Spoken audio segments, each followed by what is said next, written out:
This is Christopher Moldong of Chris's Storytelling Corner. Today I'm going to do a manga review for Skip Beat Volumes 27 and 28. Next time I'll have a manga review for Skip Beat Volumes 29 and 30, an anime review for Shimoneta, and a movie review for Mile 22 and Crazy Rich Asians. Check out my Twitter page and author's Facebook page. Links to all these will be provided on the description. I'd really like to hear from you guys as well, so leave any comments and make sure to subscribe and share this channel as well. So the way that this is going to work is that I'm going to give a recap of volume 27 and then give my thoughts on the volume and do the same for volume 28. So let's recap volume 27, or let's get this started really. So in volume 27, it starts in chapter 157. Setsu tells Kane that she wants to buy a Baphomet complete set. Kane says that he'll buy it, but then Setsu refuses as it's very expensive. It's like this dragon thingy, pretty much. Kane then buys her a lot of clothes, but she refuses that. But she then keeps just some of them. Some guys then try to pick up Setsu, and she points to Kane heel and tells them that she's with him. In chapter 158, Kane gets in a fight with the leader of the group, Kazu, but Kane just dodges in their fight. But when Setsu gets harmed, Kane gets violent and looks like he's about to seriously hurt Kazu. In chapter 159, Kane corners Kazu against a wall, but Setsu stops him from seriously hurting Kazu. Kazu, it turns out, hit the back of his head against the brick wall, and then Kane, who's kind of in this trance, seeing that Setsu got hurt, gets out of that trance. In chapter 160, back in the hotel room, Kane has bought Setsu a lot more clothes. Kane, who's in the bathroom, thinks about the fight, removes his right glove, and looks at a watch that he's wearing. He then gets to his knee. He's pretty much at this kitchen sink. He's not like in the shower or something like that. He then gets to his knees as he holds the watch.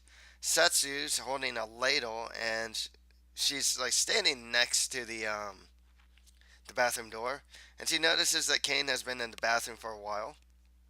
Setsu enters the bathroom and sees Kane naked taking a shower.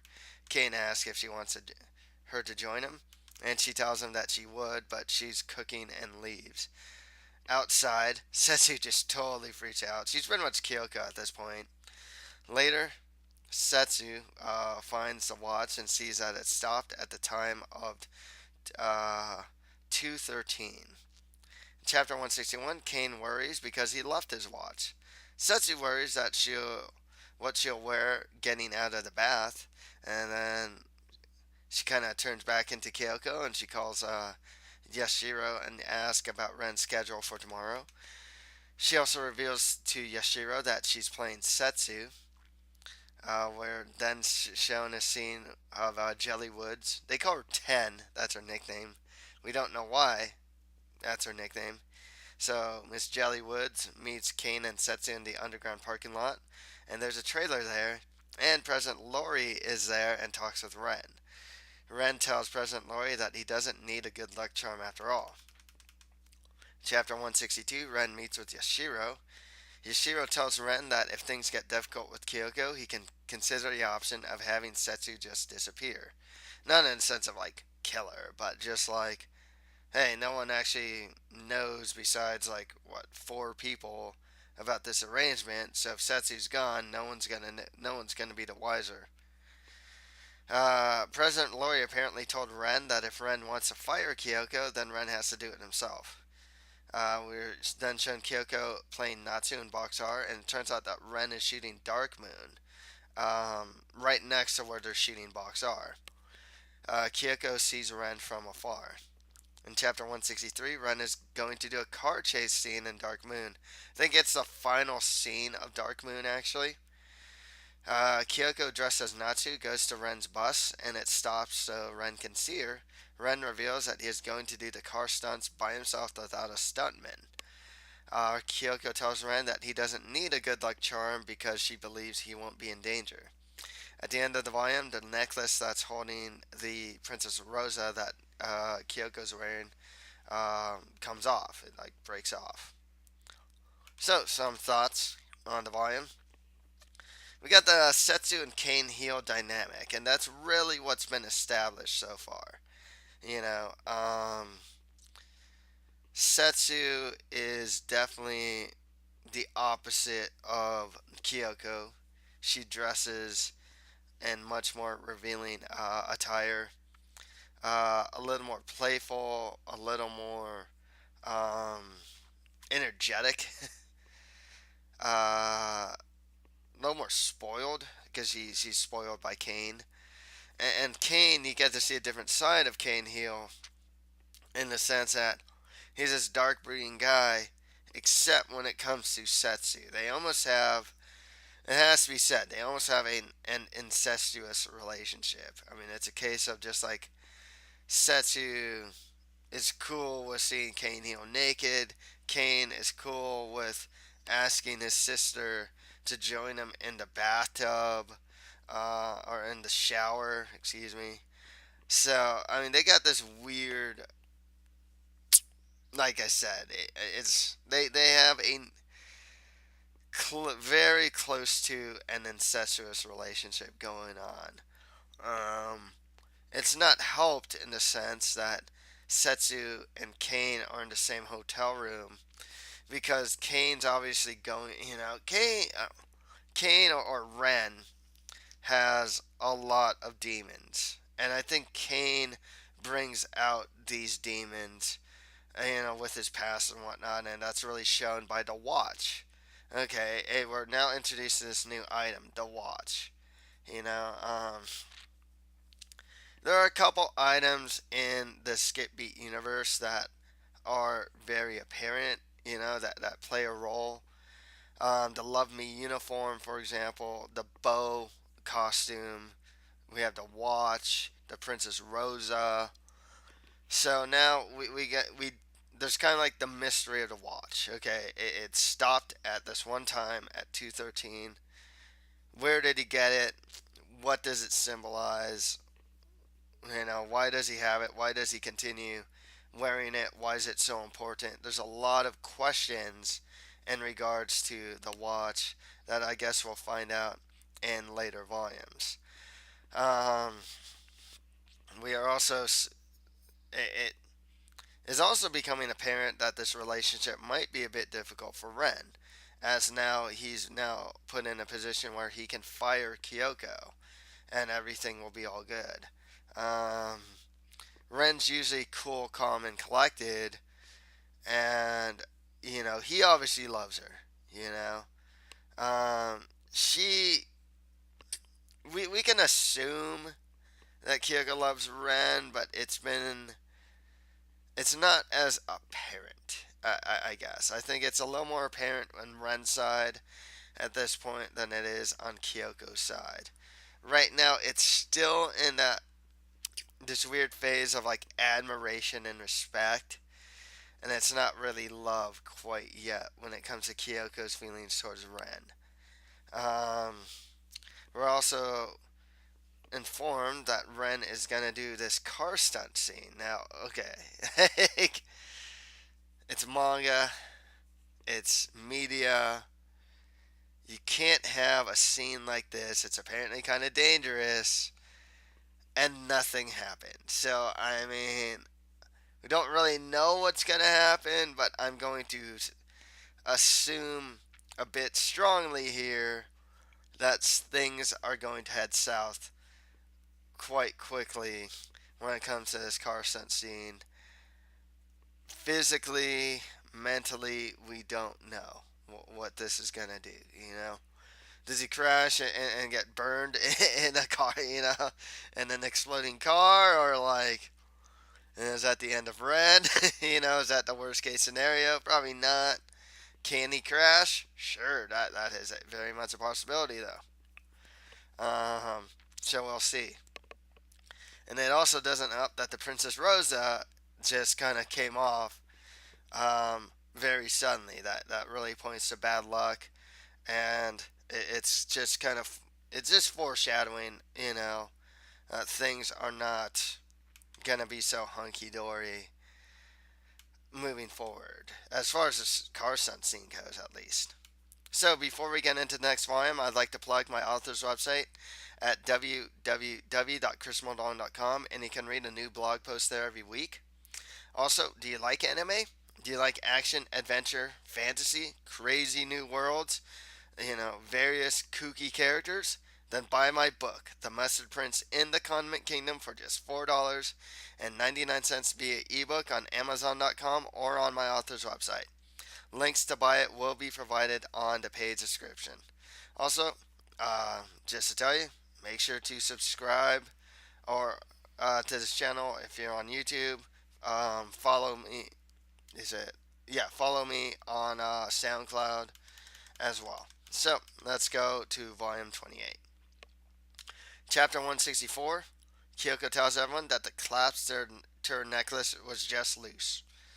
She's acting like it's nothing. Ren practices the driving scene and does it perfectly. At the actual shoot, Ren drives a car, but a little kid runs in the street pretty much in front of car. Not directly in front of the car, but there's some space between the two. But, it's there. Kyoko hears that there's been an accident and runs to where the accident happened. In chapter 165, Ren sits in the car driver's seat, not looking physically hurt, but just mentally hurt. He's kind of in this trance. We see flashbacks of what looks like Ren, who is at that time Kwon, so let's refer to him as Kwon. What looks like him killing someone. In chapter 166, Ren is still in what seems like a trance. He's still thinking about his past. Kyoko goes to him, grabs his hand, and gets him out of the trance. In chapter 167, Ren reflects on Kyoko being his good luck charm. Director Ogata proposes to use a stuntman next time. Ren at his home looks at his watch and reflects on the past even more. Kyoko calls him, but he doesn't answer. Ren eventually calls Kyoko. In chapter 168, Ren and Kyoko go shopping for ingredients for Oahu omelet rice.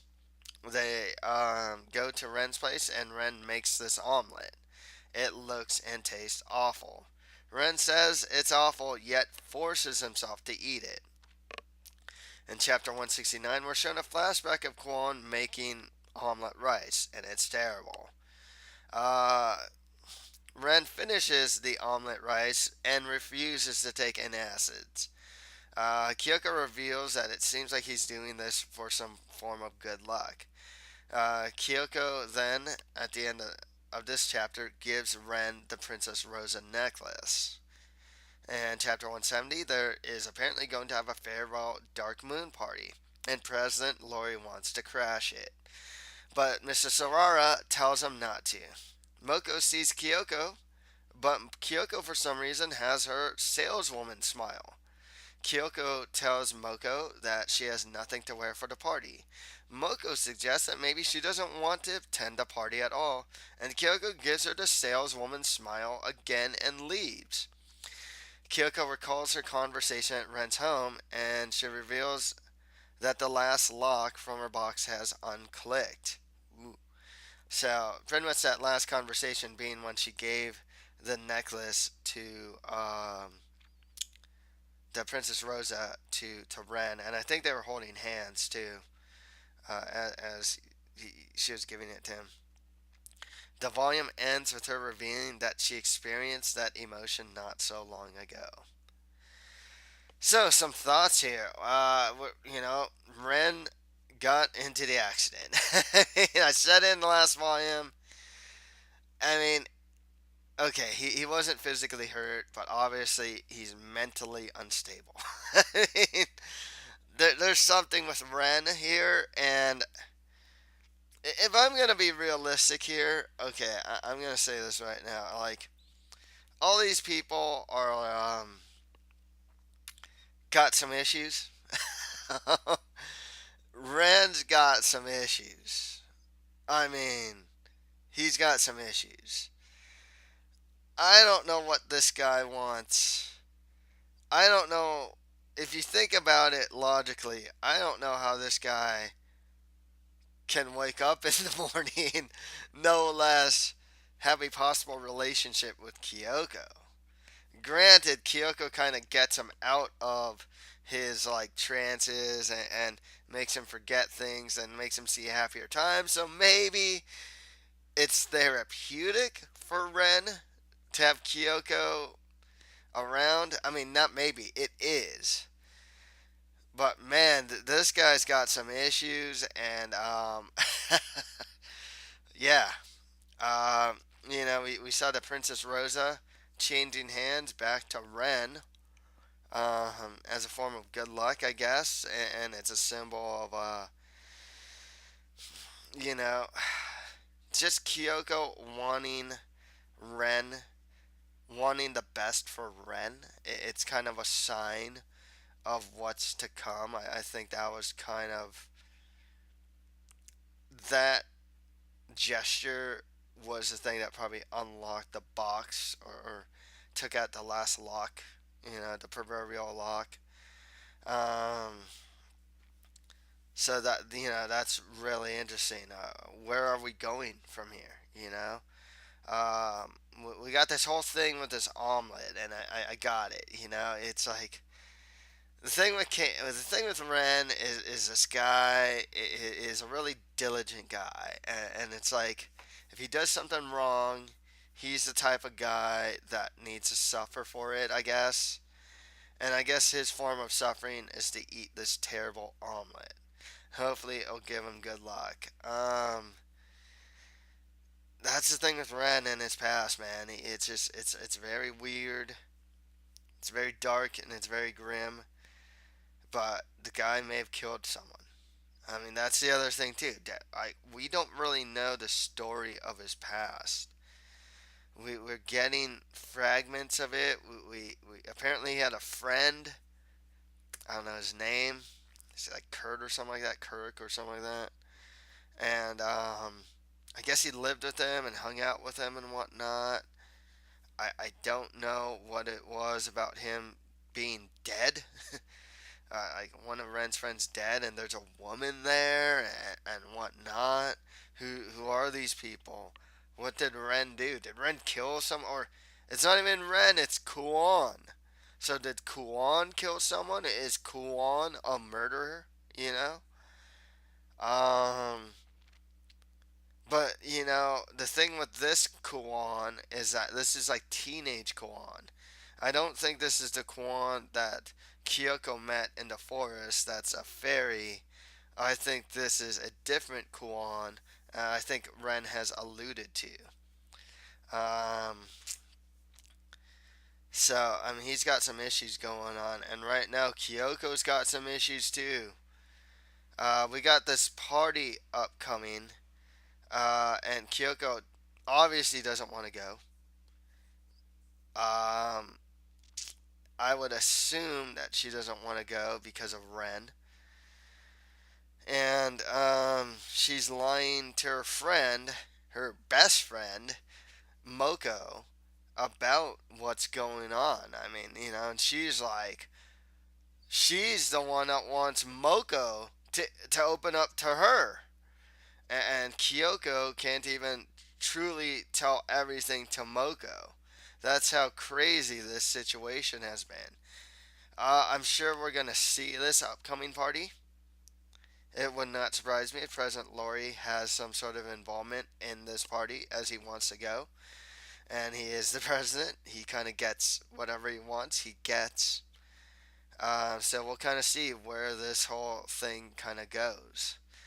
And finally, the last lock unclicked. Once again, there's a big thing in Skip Beat about items. We saw the box. I think it's the first thing that we see in Skip Beat. I think before anything happens, we're shown the box. It's kind of like representative of Pandora's box, but obviously it's we kind of know what Pandora's in there. It's kind of like love. That's kind of what it is, and she's sealing away any aspect of love that she has, which is why she needs to be a Love Me member because she cannot transmit love in any sort of way until now. Hey, here's the Princess Rosa, Ren. Oh, you grabbed my hand. Uh oh. Click. Boxes, no more locks. I guess she loves Ren. I think this is the real confirmation that Kyoko is in love with Ren Suruga. Ren's in love with her. Kyoko is now officially in love with Ren. We're getting 30 volumes in. We're in volume 29 next. It's about time that we kind of get into the Kyoko Ren love story, you know? Um, the thing is, though, I man, where's Shofua? Where is Shofua at this point? Because like I I think it's supposed to be a love triangle, but right now it's like it's a love square in the sense that it's Kyoko versus her own feelings versus Ren versus her own feelings, and it's like, oh no, I can't let this happen. Oh no, I can't let both of them are like, oh no, I can't let this happen. You know, and we'll see how it kind of goes. These two are really Ren's not bad at trying to convey his feelings to Kyoko, but Kyoko is just so oblivious, that it's like, okay, Ren will say something sweet to Kyoko, and Kyoko will just be like, okay, I did not pick up on that. She just does not pick up on it. She'll brush it aside. She won't hear it in a certain way that's supposed to be heard, and whatnot. And Kyoko is really bad at showing her feelings in any way, shape, or form, especially to Ren. Any type of closeness that they get kind of freaks her out too. So we'll see where it goes. I think I think that's a good turning point for the story that was very much needed at this point. To progress the story, especially the love story aspect. Because yeah, there is the entertainment media aspect, of her being the actress and whatnot. I think more and more that's going to take a back seat to the love story. Maybe. You know? We saw her different incarnations. We saw Mio, we saw Natsu, and whatnot. We know she's a great actress. So now it's just a point of, she's getting starring roles. Kyogo's getting like big roles like Mio, and I don't know if Natsu's the star, but she is one of the main characters. So she's getting big roles now. So that aspect of the plot is kind of going by the wayside. It's like, okay, she's becoming kind of big. Now it's the love story. Okay, so we'll see how things go from there. That's all for today. If you like this, don't forget to subscribe, share, and comment to this channel. Thank you for listening to this manga review. Next time I'll have a manga review for Skip Beat Volumes 29 and 30, an anime review for Shimoneta, and a movie review for Mile 22 and Crazy Rich Asians. Thank you, and until next time.